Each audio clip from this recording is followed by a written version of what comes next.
Dans le nom de notre Sauveur et Seigneur Jésus-Christ, que la grâce et la paix de l'Éternel, notre Dieu, soient avec chacun de vous. Nous remercions notre pasteur Jean-Christophe Bolotte, pour nous avoir invités à apporter notre contribution à ce camp meeting de 2024 dont le thème est le grand cri. Notre présentation autour de ce thème est la patience de Dieu face au cri des martyrs. Prions avant de commencer.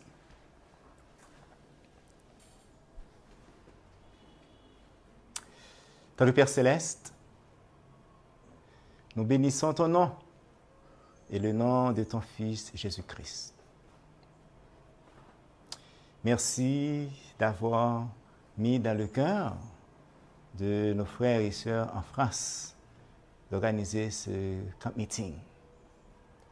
Et encore merci de m'avoir utilisé, Seigneur, pour partager cette portion d'écriture, ce message que tu m'as inspiré avec l'Église dans ce camp meeting.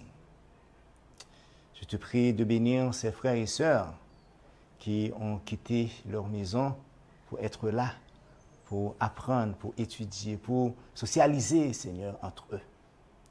Et je te prie de bénir chacun d'eux et permets, quand ils vont retourner, qu'ils puissent rentrer chez eux avec beaucoup de bénédictions. Présentement, ton fils René Martin va prendre la parole pour livrer ce message que tu nous as inspiré. Accorde ton serviteur, ton Esprit Saint, et touche aussi le cœur de nos frères et sœurs, afin qu'ils puissent comprendre, Seigneur Dieu, le message que tu nous as inspiré. Bénis cette assemblée, c'est notre prière. Au nom de ton Fils Jésus-Christ qui vit et qui règne au siècle des siècles. Amen. La patience de Dieu face au cri des martyrs. Patience. Vous et moi, nous n'avons pas de doute que l'Éternel, notre Dieu, est patient, très patient. Et je dirais même trop patient, comparé à nous qui sommes vraiment impatients, même envers ceux que nous aimons le plus dans notre sphère, dans notre entourage. L'Éternel Dieu exerce sa patience même envers les hommes les plus méchants de la terre. Des méchants que la majorité des humains souhaitent leur mort, leur disparition sur cette terre. Conseil sur la conduite sexuelle, l'adultère et le divorce, page 59, paragraphe 1. La servante du Seigneur nous dit: combien grande est la patience de Dieu s'il traitait l'homme selon ses voies corrompues, qui pourrait subsister devant lui. Ne voulons pas que nous subissions ni sa colère, ni la seconde mort. L'Éternel Dieu fait preuve d'une grande patience envers notre race déchue, envers chaque âme.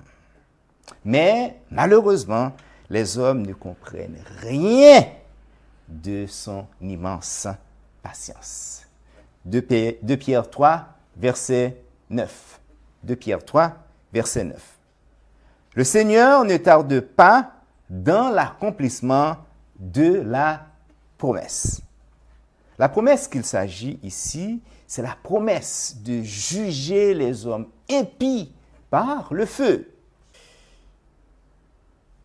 Comme quelqu'un le croit, mais l'Éternel use de patience envers vous, ne voulant pas qu'aucun périsse, mais voulant que tous arrivent à la repentance.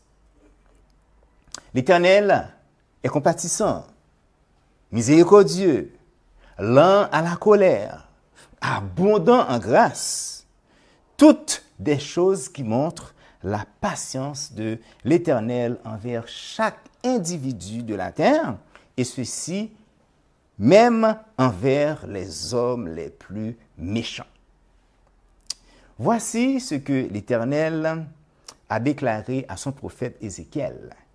Il dit ceci au chapitre 18. Ézéchiel 18, nous allons lire le verset 23. Prendrai-je plaisir en aucune manière à la mort du méchant? Dit le Seigneur l'Éternel. N'est-ce pas plutôt à ce qu'il se détourne de ses voies et qu'il vive? Même ceux qui avaient pris part à la crucifixion du Fils de Dieu avaient droit au salut, mes frères et sœurs. C'était donc à eux de profiter de la patience de Dieu de leur vivant. Notre Dieu est vraiment patient, très patient envers notre race. Martyr. Le mot martyr fait référence à une personne qui est tuée ou soumise à la souffrance en raison de sa foi et de ses croyances religieuses. Les martyrs sont des témoins de la foi, de la vérité. Ces genres de personnes sont inoubliables dans les histoires des nations. C'est dans le 6e chapitre de l'Apocalypse que se trouve le contenu de ce camp meeting, chapitre qui décrit l'ouverture des 6 premiers sceaux. Cependant, c'est le verset 10 qui est le texte de base, le texte principal. Ce verset 10 décrit l'ouverture du 5e sceau, sceau qui rappelle le sang des fidèles enfants de Dieu versés à cause de leur foi en Christ, de leur attachement au vrai christianisme et en la parole de Dieu entre l'an 100 et l'an 313 environ. Cependant, l'ouverture de ce sceau se situe au moment de la réforme protestante, l'ère du 5e Église, l'église de Sardes. Roya Smith, dans le livre de l'Apocalypse, page 83, paragraphe 1, référence sur l'Apocalypse, voici ce que frère Smith nous dit au sujet de l'ouverture de ce sceau. Le temps couvert par ce sceau, le 5e sceau, marquerait le début du temps où la réforme commencerait à saper le tissu papal antichrétien et à restreindre le pouvoir persécuteur de l'Église catholique romaine. Il était donc essentiel de situer l'époque de l'ouverture de ce sceau qui met l'accent sur les âmes martyrisées par le système papal et l'Église catholique romaine. À présent, nous vous invitons à lire les versets 9 et 10 de l'Apocalypse chapitre 6. Apocalypse 6, les versets 9 et 10. Et quand l'agneau eut ouvert le 5e sceau, je vis sous l'autel, là il s'agit de la terre, je vis sous l'autel les âmes de ceux qui avaient été mis à mort pour la parole de Dieu et pour le témoignage qu'ils avaient maintenu. Voici leur cri, mes frères et sœurs. Il s'agit d'un grand cri. Donc, ils crièrent de toute leur force. Le verset 10. Et elles criaient à grande voix, en disant, jusqu'à quand, ô souverain, le saint et le véritable, ne jugeras-tu point ou ne vengeras-tu point notre sang sur ceux qui habitent sur la terre? Il ne serait pas du tout sage de prendre ce texte dans un sens littéral. Tout le texte est purement symbolique. Donc, ce n'était pas réellement des âmes qui auraient été dans un état conscient de mort et qui réclameraient réellement justice. D'ailleurs, cette idée d'état de mort conscient n'est pas du tout scripturaire. Nous savons tous ici que les morts demeurent dans un état de sommeil et d'inconscience. Donc, le texte est vraiment un texte symbolique. Ce cri, ce grand cri, dans cette scène, n'est qu'une image utilisée pour faire passer un message aux chrétiens encore vivants au temps de la fin. C'est une chose symbolique qui représente le témoignage des fidèles croyants qui sont morts pour avoir défendu la cause de Dieu contre les sophismes de Satan. Des hommes et des femmes de foi qui sont morts avec l'espérance que l'Éternel leur fera certainement justice. Le mot justice ici nous dirige dans l'une des paraboles du Christ. Nous voulons parler de la parabole du juge inique. La parabole du juge inique. Ce juge inique a fini par rendre justice à une pauvre veuve qui l'importunait, lui réclamant constamment justice envers son adversaire. Si ce juge inique arrivait à donner justice à cette veuve qui était certainement pauvre, ce n'est pas l'Éternel, le Dieu juste et bon, qui ne fera pas justice à des martyrs, à des hommes qui ont accepté la souffrance et la mort pour le nom de son seul Fils engendré Jésus-Christ, en défendant sa cause. Voici ce que Jésus avait dit à ceux qui écoutaient cette parabole. Parabole que les martyrs croyaient fermement au temps des grandes persécutions et de pénibles souffrances. Luc 18, versets 7 et 8. Luc 18, versets 7 et 8. Je lis pour vous. Et Dieu ne fera-t-il pas justice à ses élus qui criaient à lui jour et nuit? Et tardera-t-il à leur égard? Je vous le dis, il leur fera promptement justice. Il n'y a pas de doute que l'Éternel fera justice aux martyrs, aux âmes qui avaient été immolées à cause de la parole de Dieu. Sauf que l'Éternel est patient, très patient envers les hommes, les pécheurs et les méchants. Le Dieu que nous servons est vraiment très patient envers tout le monde. C'est pour cette raison que l'ouverture du 5e sceau se termine ainsi. Nous allons lire Apocalypse 6, verset 11. Apocalypse 6, verset 11. Une robe blanche fut donnée à chacun d'eux. Un moment. Robe blanche qui symbolise la justice du Christ, qui veut dire que le salut de ces âmes qui sont descendues dans la tombe est déjà assuré. Pourquoi? Parce qu'ils sont morts dans la foi de Jésus, parce qu'ils défendaient la vérité. Et il leur fut dit de se tenir en repos, c'est-à-dire dans le sommeil inconscient de la mort. Il leur fut dit de se tenir en repos quelque temps encore, jusqu'à ce que fût complet le nombre de leurs compagnons de service et de leurs frères qui devaient être mis à mort comme eux. Nous aurons à revenir sur la fin de ce texte à la conclusion de cette présentation. Je vous le promets. Oui, c'est la réponse de Dieu à nous qui connaissons les atrocités du système papal envers nos frères chrétiens au temps de l'église de Smyrne. Les 7 sceaux. La totalité de ces sceaux embrasse l'ensemble d'une certaine classe d'événements allant jusqu'au retour en gloire de notre Sauveur et Seigneur Jésus-Christ. L'ouverture du 5e sceau couvre toute la période de la réforme protestante. Réforme qui se situe à partir de 1517, après un temps d'apostasie généralisée au Moyen-Âge.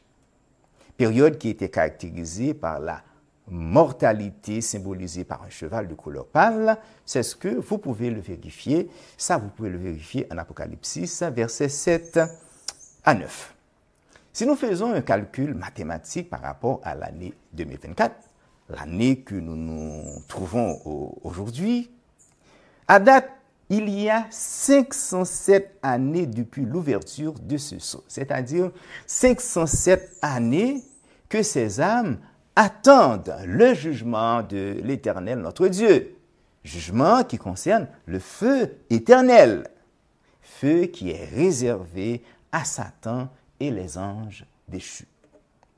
Il faut aussi noter que ce jugement doit être précédé par une période de 1000 ans de jugement préliminaire.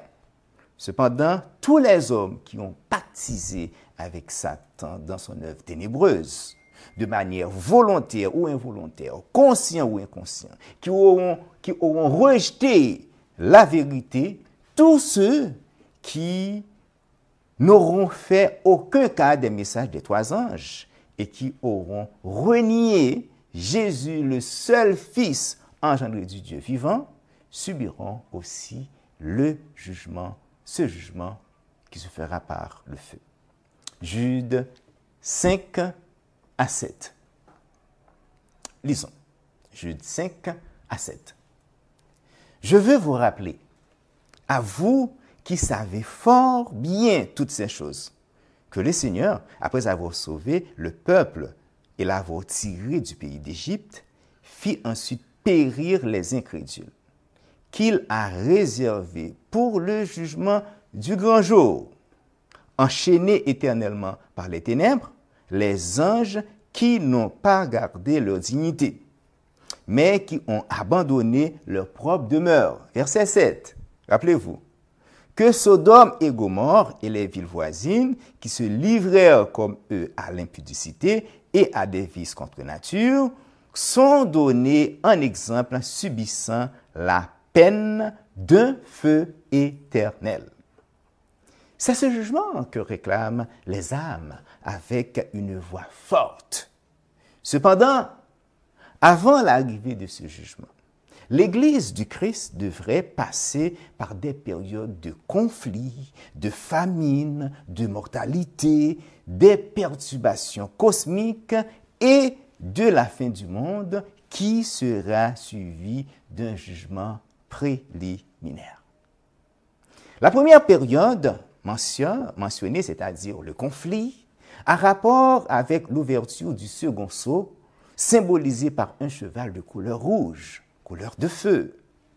La deuxième, c'est-à-dire la famine, est symbolisée par un cheval de couleur noire.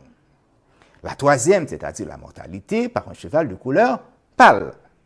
Les perturbations cosmiques concernant la description du sixième sceau et la fin du monde, c'est Jésus qui quitte le ciel avec ses anges pour venir chercher son peuple. C'est ce qui explique le silence dans le ciel à l'ouverture du septième et dernier sceau. C'est son retour en gloire, le retour de notre Sauveur et Seigneur Jésus-Christ. Apocalypse 8, versets 1, 4 et 5. Quand l'agneau eut ouvert le septième sceau, il se fit un silence dans le ciel, d'environ d'une demi-heure. Verset 4. Et la fumée des parfums avec les prières des saints monta de la main de l'ange devant Dieu. Ensuite, l'ange prit l'encensoir et le remplit du feu de l'autel et le jeta sur la terre.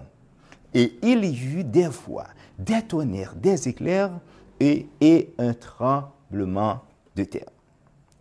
L'action de l'ange de jeter l'encensoir est une action purement symbolique.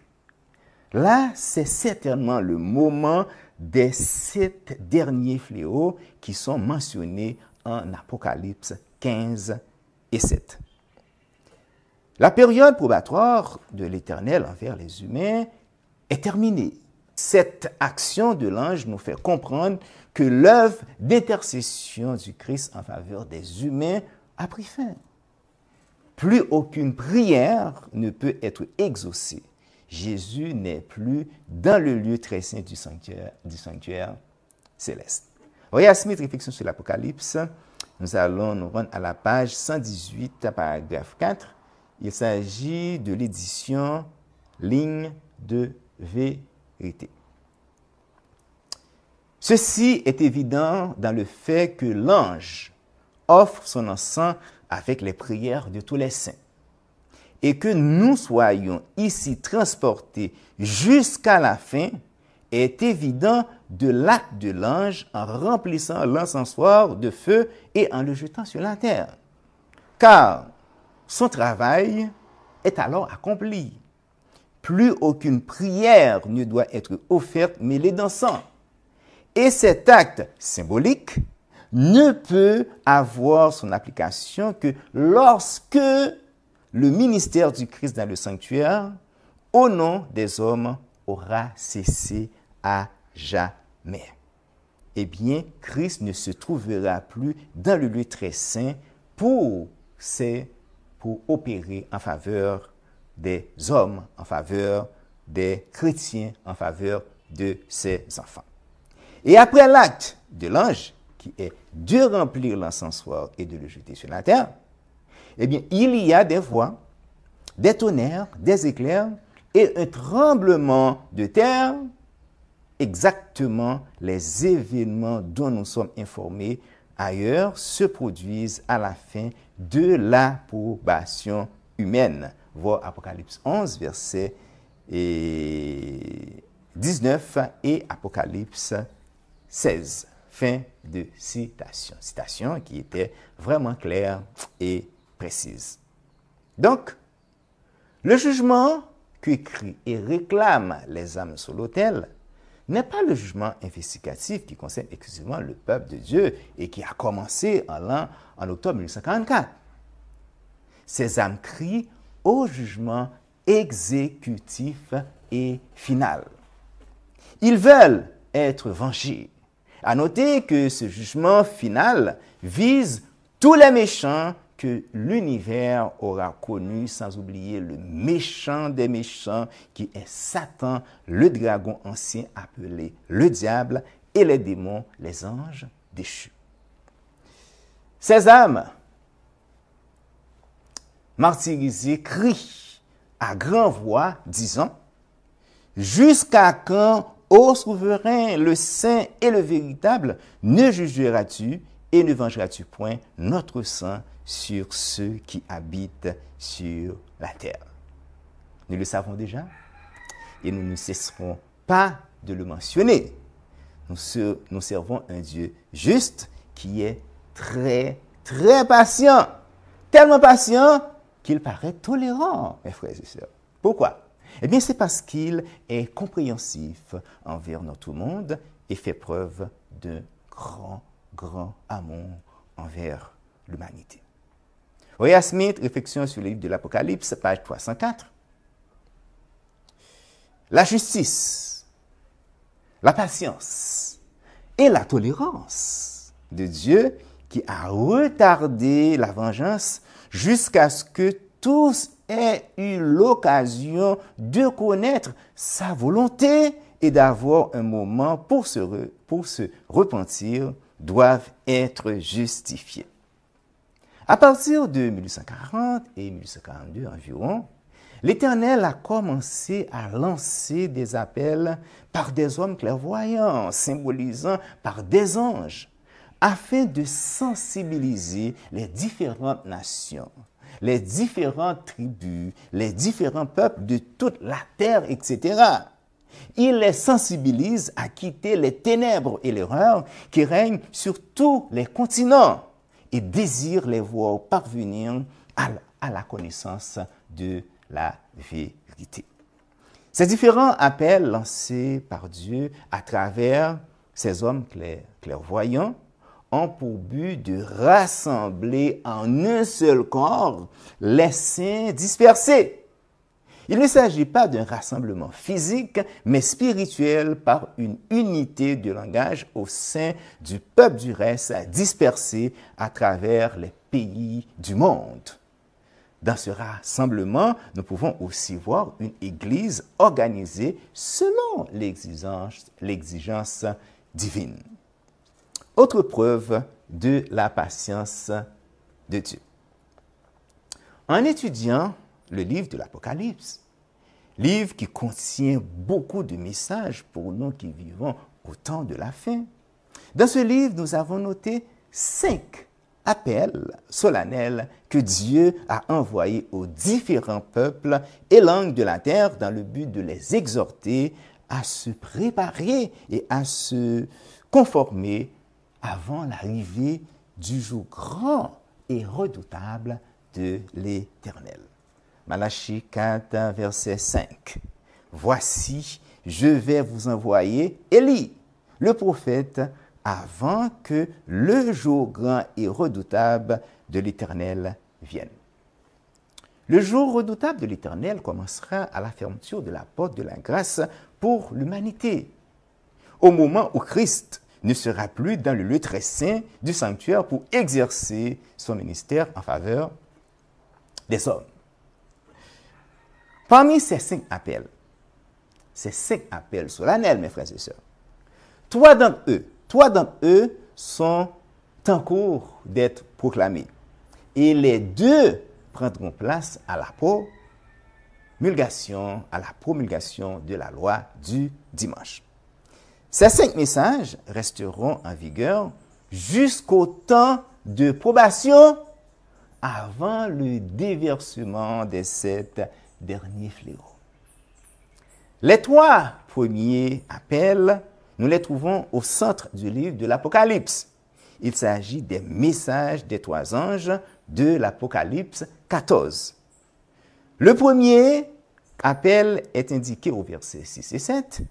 Le deuxième appel au verset 8 et le troisième appel au verset 9 à 12.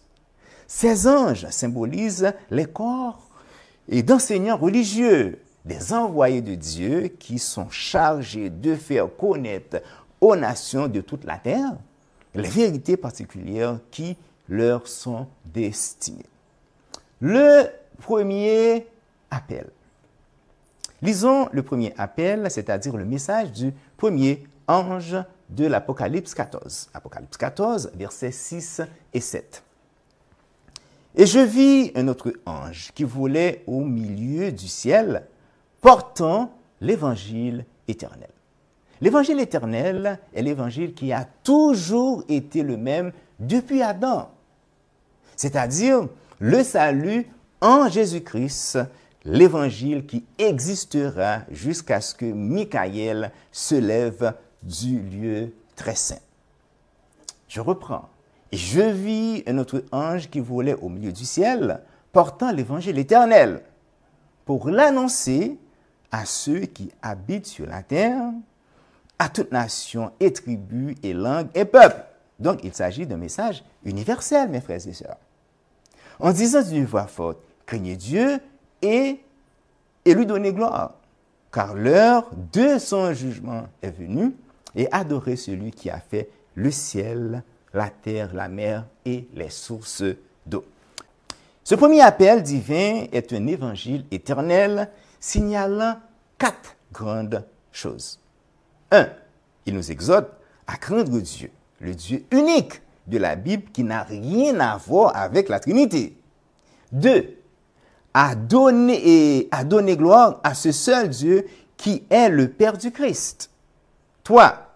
Nous conformer, pourquoi? Parce que nous sommes dans un temps de jugement. Là, il s'agit du jugement investigatif et non du jugement exécutif. 4. D'adorer celui qui a fait le ciel et la terre et la mer et les sources d'eau. Je veux dire, d'adorer aussi l'Éternel dans son saint jour selon le 4e commandement.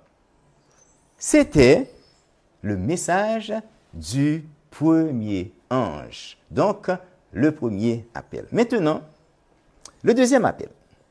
Le deuxième appel concerne le message du deuxième ange qui mentionne la chute de Babylone la Grande. Apocalypse 14, verset 8. Et un second ange suivi en disant, elle est tombée, Babylone la Grande, qui a abreuvé toutes les nations du vin de la fureur de son impudicité. La chute, ici, n'est pas physique, mais spirituelle et morale. Elle est causée par le refus d'accepter le message du premier ange, message qui contient l'antidote contre la confusion doctrinale au sein des différentes organisations religieuses chrétiennes. L'histoire de la rédemption, page 375, paragraphe 1. Les églises qui repoussèrent le message du premier ange rejetèrent par là même la lumière du ciel. Car il s'agissait d'un message de miséricorde destiné à leur faire prendre conscience de leur mondanité et de leur déchéance, chute, et de les exhorter à se préparer à rencontrer le Seigneur.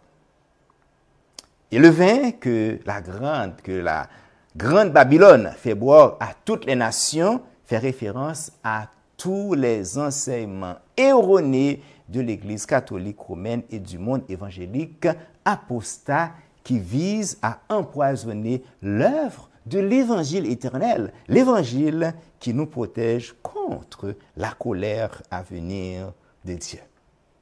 Le troisième appel, mes frères et sœurs. Eh bien, le troisième appel concerne le message du troisième ange qui nous protège contre l'adoration des trois entités abominables du temps de la fin. Entités qui arriveront à mettre Dieu en colère jusqu'à laisser tourmenter dans le feu des hommes et des femmes. Un Dieu d'amour, mes frères et sœurs. Eh bien, ces trois entités sont la bête, l'image de la bête et la marque de la bête. Apocalypse 14, versets 9 à 12. Lisons. Et un troisième ange les suivit en disant d'une voix forte, « Si quelqu'un adore la bête et son image et reçoit une marque sur son front ou sur sa main, donc les trois entités abominables, verset 10, il boira lui aussi du vin de la fureur de Dieu, versé sans mélange, dans la coupe de sa colère. » Ce qui fait référence aux 7 derniers fléaux de l'Apocalypse 16. Jugement qui sera sans pitié et sans miséricorde. La preuve en est bien grande. OK? Qu'il sera tourmenté dans le feu. C'est ce que nous lisons au verset 10. OK, verset 10. Ce quelqu'un sera tourmenté dans le feu et le soufre devant les saints anges et devant l'agneau. Ce qui est le jugement exécutif de tous les injustes que la terre a connus depuis Caïn et aura connu lors de son retour de Jésus-Christ. Une fois encore, c'est ce jugement que réclament les âmes sous l'autel, mes frères et sœurs. Versets 11 et 12. Et la fumée de leur tourment monte au siècle des siècles, et ils n'ont de repos ni jour ni nuit, ceux qui adorent la bête et son image, et quiconque reçoit la marque de son nom. Verset 12. Eh bien, c'est ici la persévérance des saints qui gardent les commandements de Dieu et la foi de Jésus. Ce message, qui doit être proclamé jusqu'à la fermeture de la porte de la grâce, contient une forte menace exprimant la colère d'un Dieu juste, miséricorde et patient. Un Dieu qui paraît tolérant, mais qui jugera sévèrement tous les méchants que l'univers aura connus. C'est un message décisif, mes frères et sœurs. Pourquoi? Parce qu'il s'agit du dernier des trois anges. Il est d'une importance capitale. Et c'est le devoir ultime de chaque chrétien de prendre le temps de le considérer tout en sachant qu'il deviendra un grand cri avant le déversement des 7 derniers fléaux. Premier cri, page 271, paragraphe 2. J'entendis ceux qui portaient l'armure prononcer la vérité avec une grande puissance. Ces gens sont animés du Saint-Esprit, mes frères et sœurs. L'omniprésence divine, l'esprit de vérité, l'esprit éternel, l'esprit consolateur.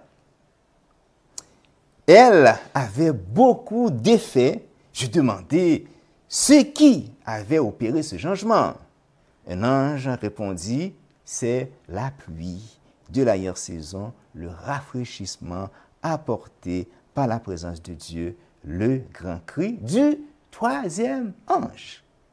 Donc, il n'y a pas de doute que ce troisième appel, ce troisième message, le message du troisième ange de l'Apocalypse, sera prononcé sous la puissance du Saint-Esprit de Dieu, afin de former un grand cri en complicité avec le quatrième appel. Eh bien, le quatrième appel. Le quatrième appel est lancé par l'ange de l'Apocalypse 18. Ce message prendra place après la promulgation de la loi mondiale du dimanche. Cet ange ne fera que reprendre le message du deuxième ange de l'Apocalypse 14 et le proclamera avec puissance. Pourquoi? Parce qu'à ce moment précis, eh bien, l'Église aura atteint pleinement la chute prédite par le deuxième ange. Il s'agit d'une chute définitive et le peuple de Dieu encore dans Babylone recevra l'ordre formel de sortir et de s'en séparer. À noter que le message de l'ange de l'Apocalypse 18 est le dernier qui sera jamais donné au monde et il accomplira merveilleusement son œuvre. Cette lumière brillera sur tous ceux dont le cœur est ouvert pour la recevoir. Et tous les enfants du Seigneur restés dans Babylone y répondront favorablement, ayant enfin constaté que Babylone est une habitation de démons. Apocalypse 18, versets 1 et 2. Le quatrième appel. Après cela, je vis descendre du ciel un autre ange qui avait une grande autorité, et la terre fut éclairée de sa gloire. Il cria d'une voix forte, disant, elle est tombée, Babylone la grande. C'est exactement le message du deuxième ange. Puisque les églises du monde évangélique apostat n'auront pas reçu les messages des trois anges, ayant préféré les mensonges doctrinaux à la vérité, eh bien c'est ainsi qu'elle constitue la grande Babylone dont sa chute est incurable. Eh bien, oui, elle est devenue une habitation de démons, un repère de tout esprit impur, un repère de tout oiseau impur et odieux. Nous l'avons lu, mes frères et sœurs. Il s'agit d'un message puissant qui sera prêché à haute voix, avec une grande autorité qui formera un grand cri qui va éclairer la terre entière et qui fera un impact sur le monde entier, surtout dans le cœur de ceux qui auront l'amour de la vérité pour être sauvés. Cet ange prêchera son message sous la toute-puissance du Saint-Esprit, annonçant de façon claire la chute de Babylone la grande. Même les méchants auront à dire que l'Éternel était très, très patient envers eux. Ça, je vous le promets. Ils le diront, mes frères et sœurs. Eh bien, au verset suivant, le verset 3, l'ange nous relate trois motifs qui prouvent que les organisations religieuses apostates sont devenues des refuges démoniaques, malsains et impurs. Le verset 3. Première raison. Parce que toutes les nations ont bu du vin de la fureur de son impudicité. Donc, là, il s'agit des enseignements non bibliques tels que l'immortalité de l'âme, les exaltations du faux sabbat, l'expiation en une seule phase, la Trinité, etc. Deuxième raison. Et que les rois de la terre se sont livrés avec elle à l'impudicité. Entre eux, ils forment un groupe corrompu. Troisième raison. Et que les marchands de la terre se sont enrichis par la puissance de son luxe. Il n'y a pas de doute que les organisations religieuses apostates sont des refuges démoniaques, mes frères et sœurs. Ces trois raisons nous le confirment. Chaque chrétien sincère aura à considérer ce quatrième message qui est un appel salutaire. Maintenant, le cinquième et dernier appel. Ce dernier appel se trouve aussi dans l'Apocalypse 18. Il s'agit d'une voix supplémentaire, une autre voix à part celle des versets 1 et 2. Cette autre voix nous dit exactement quoi faire par rapport à la chute de Babylone. Vous voulez savoir? Eh bien, lisons le verset 4 d'Apocalypse 18. Apocalypse 18, verset 4. Et j'entendis du ciel, quoi? Une autre voix qui disait, sortez du milieu d'elle, mon peuple, afin que vous ne participiez point à ses péchés et que vous n'ayez point part à ses fléaux. Cette autre voix que l'apôtre Jean a entendue du ciel nous indique qu'il s'agit d'un message puissant, très puissant. La toute dernière, mes frères et sœurs, la toute dernière qui sera annoncée dans un temps vraiment critique et solennel où la puissance divine accompagnera les prédicateurs qui auront à prêcher le grand cri avant que Jésus-Christ quitte le lieu très saint du sanctuaire céleste. Sortez du milieu d'elle, mon peuple, nous dit cette dernière voix. Le temps qui nous reste ne nous permet pas de vous lire le contenu de ce message, malheureusement, voire l'expliquer en détail.